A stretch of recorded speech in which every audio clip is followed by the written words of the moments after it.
अस्सलाम वालेकुम। फाइनली हमारा है लास्ट चैप्टर, चैप्टर नंबर 9। और मैंने इस चैप्टर को ना सारा बेबी पिंक से पढ़ा था मतलब यहाँ तक आते आते ना अच्छे वाले बंदे की बस हो जाती है। लेकिन खुशी की बात यह है कि हम लोगों ने इस चैप्टर के अंदर ना सिर्फ एक टॉपिक पढ़ना है, वो है अनोवा। शायद हमने सुना होगा अनोवा टेबल, तो ये वही है, एनालिसिस ऑफ वेरिएंस। अच्छा, अब ना यहाँ मैं आपको 3 नाम बताती हूँ, अनोवा, एनालिसिस ऑफ वेरिएंस और स्टैटिस्टिकल टेक्निक। ये तीनों एक ही चीज़ के नाम है, तो इसलिए हमने परेशान नहीं होना अलग अलग नाम देख के। अच्छा, हम लोग जब चलते हैं ना, अब आपको ना पहले पता हो कि मैंने आपको बता दिया कि स्टैटिस्टिकल टेक्निक को ही अनोवा टेबल कहते हैं। अब अनोवा की डेफिनेशन आनी चाहिए कि क्या होती है। अच्छा, जैसे हम लोग पीछे पढ़ के आएंगे, टी टेस्ट था तो उसमें टी रेशो थी। अनोवा के अंदर एफ डिस्ट्रीब्यूशन होती है, इसलिए हम लोग इसको यूज करते हैं F ratio.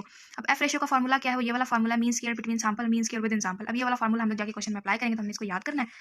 Assumption analysis of variance में 3 असम्पशंस होती है, कर लेना है। अब जो अनोवा होता है ना, ये 2 टाइप का होता है, एक होता है वन वे अनोवा और एक होता है टू वे अनोवा। तो जो हमारे सिलेबस में इंक्लूड है वो just one way ANOVA include है, तो और जान छूट गई, यानी और आसान हो गया काम। अब जो चीज़ आप लोगों ने याद करनी है ना इस अनोवा में, वो सबसे पहले क्या याद करना है कि आप लोगों ने ना ये जो चीज़ लिखी हुई है ना, ये याद करनी है।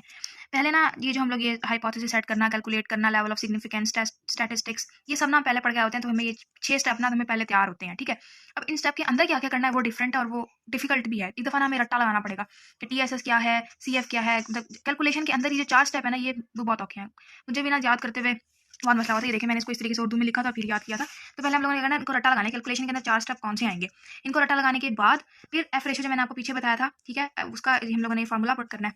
उसके बाद ये जब 6 स्टेप करने के बाद हमने ना एक ना अनोवा टेबल कंस्ट्रक्ट करना होता है, और इस टेबल के अकॉर्डिंग हमने ना अपनी सारी वैल्यूज इस टेबल के अंदर पुट करनी होती हैं। और जो असल टेबल जो चेक होता है ना, वो यही वाला टेबल चेक होता है, इसी के अकॉर्डिंग मार्क्स मिलते हैं। तो जो अनोवा में टेबल नहीं बनाएगा ना, तो समझो वो फारिग है, वो मेरा पुत्र छुट्टी करे, उसका सारा सवाल गलत हो गया। इसलिए ये टेबल अच्छे तरीके से तैयार करना। और इस टेबल के अंदर भी आपको पता हो कि सम ऑफ स्क्वायर में क्या चीज़ें आएंगी, डिग्री ऑफ फ्रीडम में क्या आएगा, मीन स्क्वायर में क्या आएगा, ठीक है। अच्छा, ये एफ का फार्मूला मैं आपको पहले दिखा के आ गई थी। अब ना यहाँ पे 2 बड़ी मजे की बातें हुआ में कि ना डिग्री ऑफ फ्रीडम ना 2 है, एक ये पहली वाली है और ये दूसरी वाली है। अब 2 डिग्री ऑफ फ्रीडम है, इसका मतलब क्या हुआ? इसका मतलब ये हुआ कि हमने अनोवा के लिए ना 2 टेबल देखने हैं। अब वो जो 2 टेबल देखने हैं ना, वो मैं आपको भी दिखाती हूँ बुक से, आपने कौन से देखने हैं। ये मैं आप लोगों को इसलिए बता रही हूँ क्योंकि जब मैंने किया था ना, मेरा बहुत ज़्यादा दिमाग खराब हो गया था। मतलब मुझे समझ ही नहीं आई थी कि मैं कहाँ जाके सर मारूँ।